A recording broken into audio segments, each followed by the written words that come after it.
Assalamualaikum warahmatullahi wabarakatuh. Alhamdulillah wassalatu wassalamu ala Rasulillah wa ala alihi wa sahbihi wa mawalah. La haula wa la quwata illa billah. Alhamdulillah, segala puji bagi Allah yang telah melimpahkan berbagai nikmat, baik berupa nikmat iman, nikmat Islam, nikmat sehat walafiat, sehingga pada kesempatan kali ini saya bisa mempresentasikan proposal skripsi saya, yaitu yang berjudul tentang pengaruh media sosial terhadap pemahaman pendidikan agama Islam pada kaum Gen Z di masa pandemi COVID-19. Jadi perkenalkan, nama saya Muhammad Zadid Taqwa Al-Isroi dari Program Studi Pendidikan Agama Islam Fakultas Agama Islam Universitas Islam Asy-Syafi'iyah Angkatan 2018. Jadi izinkan saya pada kesempatan pagi kali ini untuk mempresentasikan proposal skripsi saya, yaitu yang berjudul Pengaruh Media Sosial Terhadap Pemahaman Pendidikan Agama Islam pada Kaum Gen Z di Masa Pandemi COVID-19.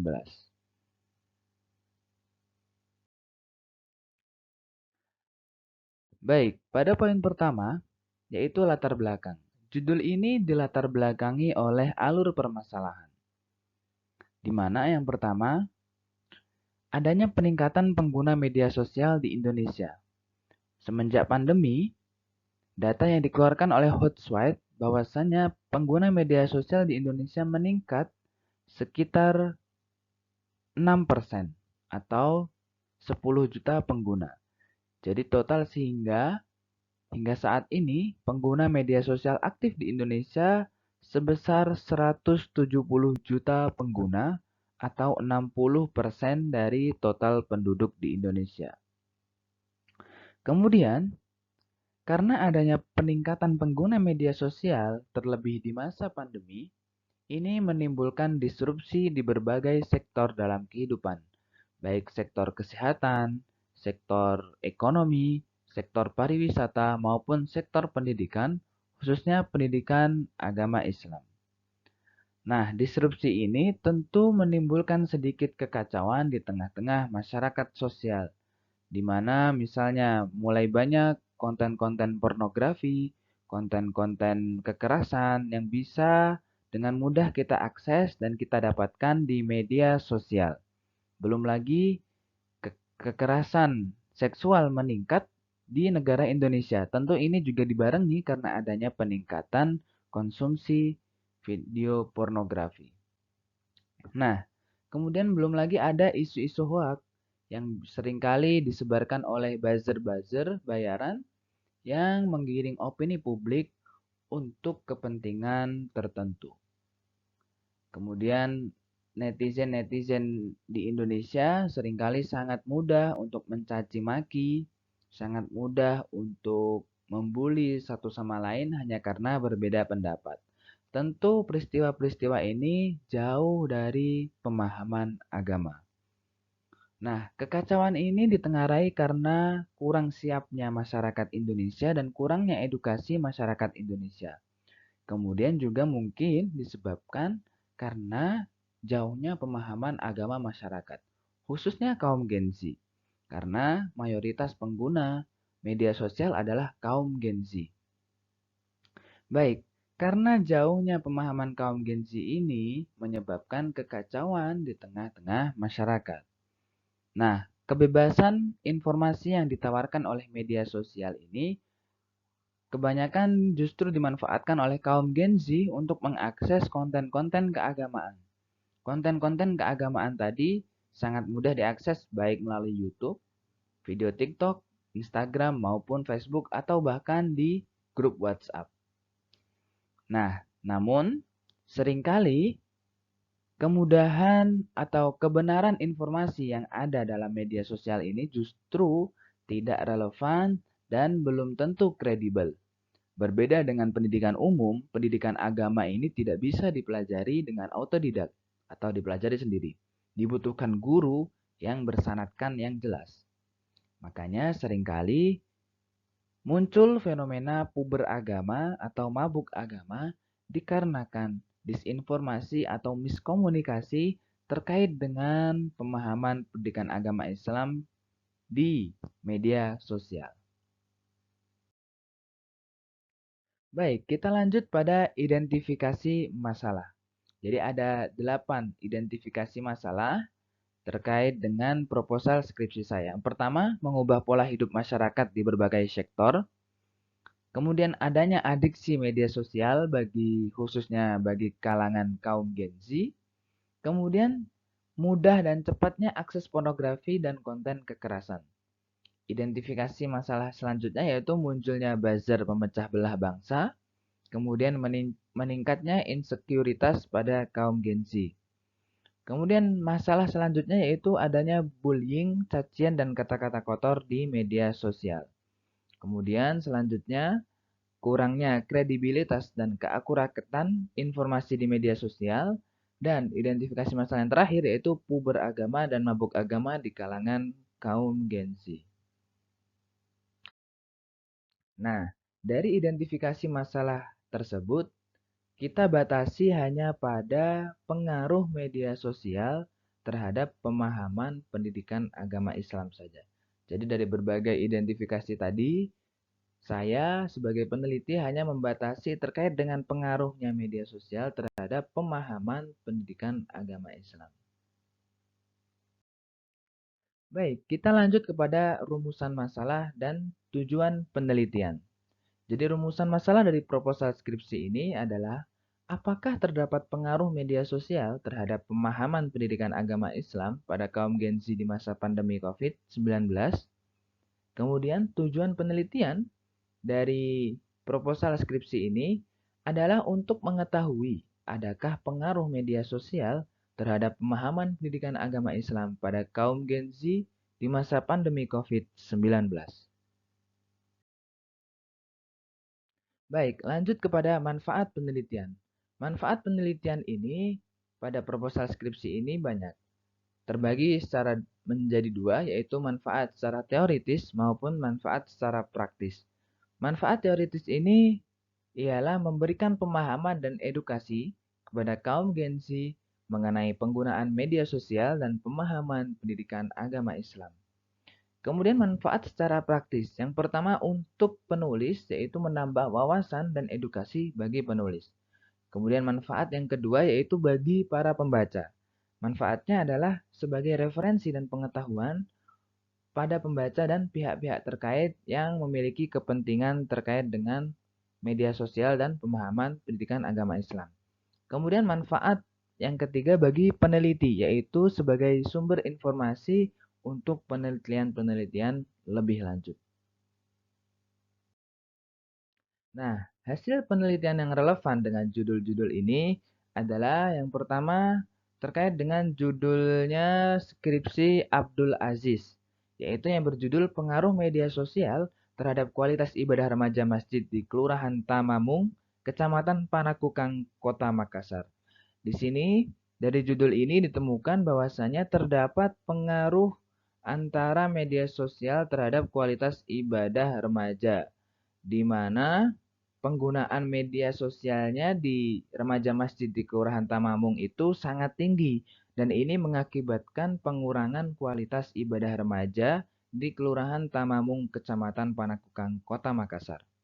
Kemudian penelitian yang kedua yang relevan dengan proposal skripsi ini adalah milik Ella Permatasari yang berjudul Pengaruh Media Sosial terhadap Prestasi Belajar Pendidikan Agama Islam Siswa kelas 7 kelas di SMPN 2 Tebat Karai Kepahyang. Di sini ditemukan bahwasanya adanya pengaruh signifikan antara penggunaan media sosial terhadap prestasi belajar PAI siswa kelas 7 di SMPN 2 Tebat Karai Kepahyang. Kemudian hasil penelitian relevan yang terakhir yaitu milik Alfian tahun 2018 dari Universitas Alauddin Makassar, di mana berjudul Pengaruh Media Sosial terhadap Akhlak Karimah Peserta Didik SMA N1 Polewari Mandar. Di situ ditemukan bahwasanya adanya pengaruh signifikan antara media sosial terhadap akhlak peserta didik SMA N1 Polewari Mandar.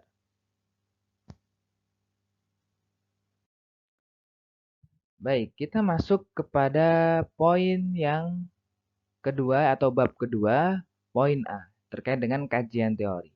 Kajian teori yang pertama terkait dengan pemahaman pendidikan agama Islam. Nah, apa pengertian pemahaman pendidikan agama Islam? Pengertian pemahaman pendidikan agama Islam adalah kemampuan seseorang untuk mengerti dan memahami ajaran atau konsep agama Islam melalui proses belajar dan berpikir, kemudian nanti bisa diaplikasikan dalam kehidupan sehari-hari agar menjadi pedoman dalam kehidupan sehari-harinya dan menjadi pribadi muslim yang maksimal sesuai dengan fitrahnya. Kemudian tujuan dan fungsi pendidikan agama Islam adalah untuk membentuk pribadi muslim yang sempurna serta kebahagiaan di dunia dan akhirat. Itu tujuan pendidikan agama Islam. Adapun fungsinya yaitu yang pertama untuk mengetahui hakikat keagungan Tuhan dan penciptaannya, yang kedua untuk memaksimalkan fitrah manusia, dan yang terakhir mengembangkan pengetahuan untuk kemajuan kehidupan pribadi dan sosial. Nah, selanjutnya terkait dengan ruang lingkup pendidikan agama Islam. Ruang lingkup pendidikan agama Islam terbagi menjadi tiga, yaitu hablum minallah, hablum minan nas, dan hablum minal alam.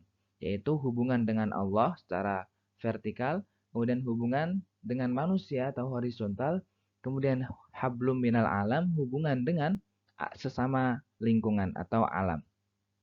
Nah, kemudian dari ruang lingkup ini terbagi menjadi tiga, yaitu secara garis besar, pendidikan agama Islam itu terbagi menjadi tiga, ada namanya akidah, ada yang namanya ibadah, dan ada yang namanya akhlak. Baik, lanjut kepada poin keempat, yaitu faktor yang mempengaruhi pemahaman pendidikan agama Islam. Faktornya banyak, secara garis besar ada dua, yaitu faktor eksternal dan faktor internal. Nah, faktor internal ini dipengaruhi oleh hereditas, yang kedua tingkat usia, dan yang terakhir terkait dengan kepribadian. Faktor eksternal meliputi secara garis besar adalah lingkungan. Yang pertama baik lingkungan keluarga, yang kedua lingkungan sekolah, dan yang terakhir dengan lingkungan masyarakat. Nah, indikator pemahaman pendidikan agama Islam itu apa saja? Menurut Erstak dan C.Y. Glock, yaitu indikator pemahaman pendidikan agama Islam terbagi menjadi 5. Yang pertama, dimensi ideologis atau akidah. Kemudian yang kedua, dimensi ritualistik atau syariat. Yang ketiga yaitu dimensi penghayatan atau dimensi pengalaman. Kemudian yang keempat yaitu dimensi intelektual atau ilmu. Dan yang terakhir dimensi konsekuensional atau amal, atau secara syariat yaitu muamalah. Itu indikator pemahaman pendidikan agama Islam. Nah, pemahaman pendidikan agama Islam di masa pandemi ini cenderung menggunakan pendekatan-pendekatan teknologi digital.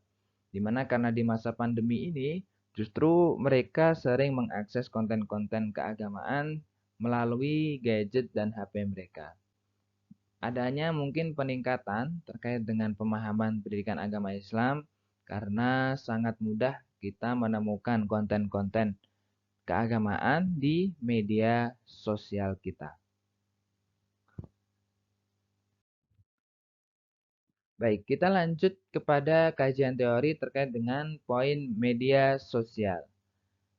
Media sosial pengertiannya adalah yaitu situs online yang memungkinkan penggunanya untuk bisa memproduksi, mengkonsumsi, kemudian mengomentari, serta menyebarluaskan berbagai konten dalam berbagai format, baik teks, gambar, audio, maupun audio visual.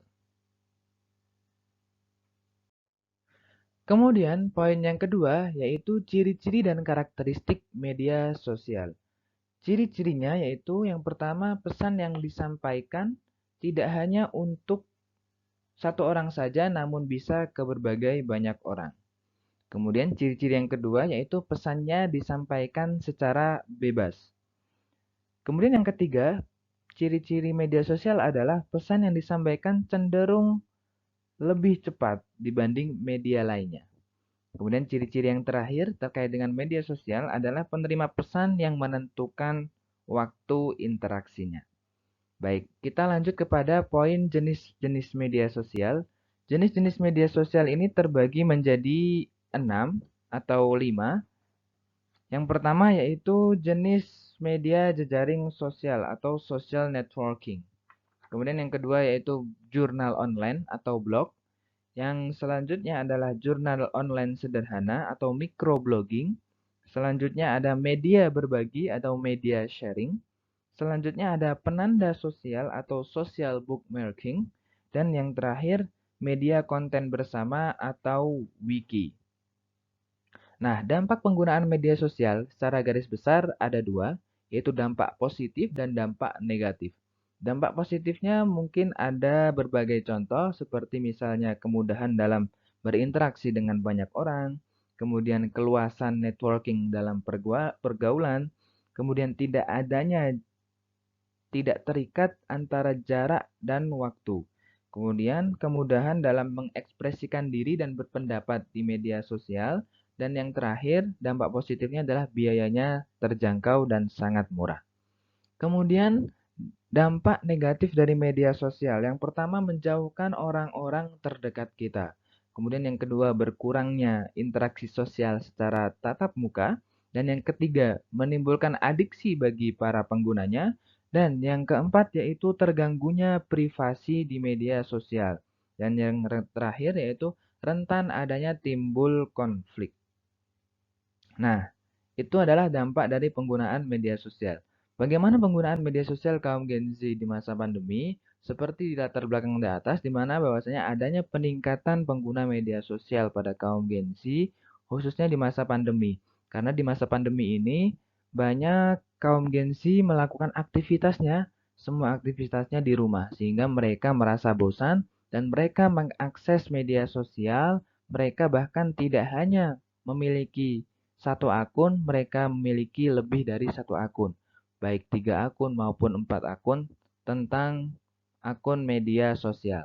Nah, media sosial ini mereka memiliki platformnya masing-masing dan setiap platform memiliki karakteristiknya masing-masing. Baik seperti Instagram, biasanya konten-konten terkait dengan gambar-gambar dan video. Kemudian seperti misal untuk YouTube yaitu konten-konten yang durasinya lebih panjang dan lebih detail. Seperti WhatsApp biasanya digunakan untuk direct messenger atau chat secara personal. Kemudian untuk TikTok biasanya untuk mencari hiburan-hiburan. Itu mereka semua memiliki akun-akun media sosial itu, platform-platform itu sesuai dengan kebutuhan mereka masing-masing. Nah, bagaimana untuk kerangka berpikirnya? Kerangka berpikir dari proposal skripsi ini adalah media sosial adalah variabel X atau variabel berpengaruh yang mempengaruhi. Kemudian variabel Y-nya adalah pemahaman pendidikan agama Islam. Itu variabel yang dipengaruhi.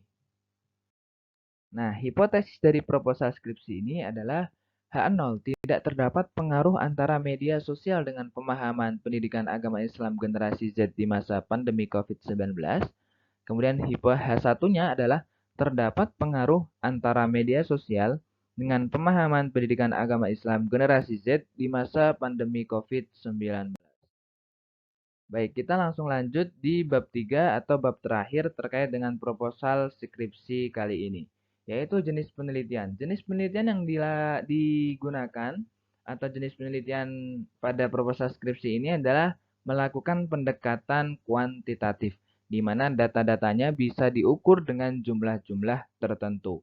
Adapun untuk tempat dan waktu penelitiannya adalah di Universitas Islam Asy-Syafi'iyah dilakukan selama 3 bulan.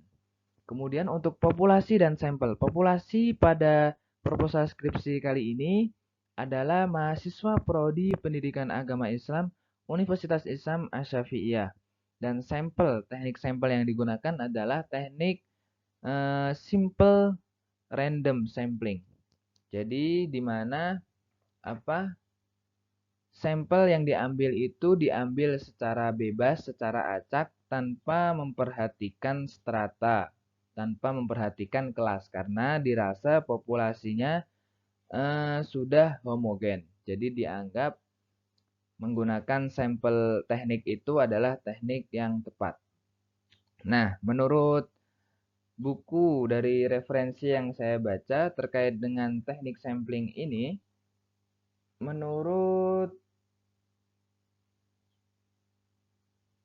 Bapak dari Johni Dimyati di bukunya Metodologi Penelitian Pendidikan itu jika populasinya lebih dari 100 maka bisa diambil 10-15% atau 20-25%. Sedangkan dalam populasi mahasiswa Prodi Pendidikan Agama Islam UIA ini sekitar 625 mahasiswa.